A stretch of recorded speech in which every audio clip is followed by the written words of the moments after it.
আপনার নাম কি? আমার নাম মিনু। আসলে ওনার সঙ্গে কালকে কি ঘটছিল একটু বলেন তো আমাকে। কী যে ঘটছে আমি তো ওখানে ছিলাম না, তো দেখবো। সে ঘটনা ঘটে চলে গেছে, তারপরে যখন চিল্লেছে আমরা শুনছি, দেখা দেখি সে একাই ওইখানে। আমরা তো ওখানে ছিলাম না, যে আমরা মহিলা মানুষ ওইখানে ছিলাম। ঘটে যাওয়ার পরে চিল্লেছে, আমরা বাইরে হয়ে দেখি গাড়ি আর উনি ওখানে একাই, আর কেউ নাই। আমরা নিয়ে আসছি বাড়ি, নিয়ে আসি তাকে ধোয়াধুয়ি করি, মশা টসা দিয়ে আবার ভ্যানে করি মেডিকেলে আসছি। যারা এগুলো করছে তাদেরকে কি উনি চেনে? না, চেনে নাই। তার তো মুখ বান্ধা ছিল। বান্ধা ছিল না? হ্যাঁ, চেনে নাই। এই ঘটনাটা কোথায় ঘটছিল একটু বলেন তো। আমার বাড়ির সামনে, এটা কোন জায়গা? এই যে চাম্পাতলি ডাঙ্গাপাড়া, দামোদরপুর ইউনিয়ন, চাম্পাতলি ডাঙ্গাপাড়ায় আমার শেষ সিংহাতে বাড়ি। আমার বাড়ির সামনে না হলো 20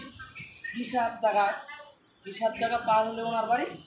ওই জায়গায় আমার ভাত ঘুরিয়ে ওইখানে ফেলে যাচ্ছেন প্রশাসনের কাছে একটু বলেন তো। আমরা বিচার চাই যে এটা কী জন্য মারলো, কোন শত্রুতে, কী জন্য, কোন কারণে, তার সাথে কোন শত্রু আছে তার, সেই জন্য আমরা এইটা জানার জন্য করছি, বিচার চাচ্ছি।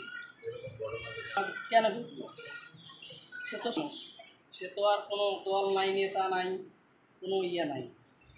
একটা আইনের লোক, মেম্বার মানুষ। এই যে থানায় মামলা করছেন?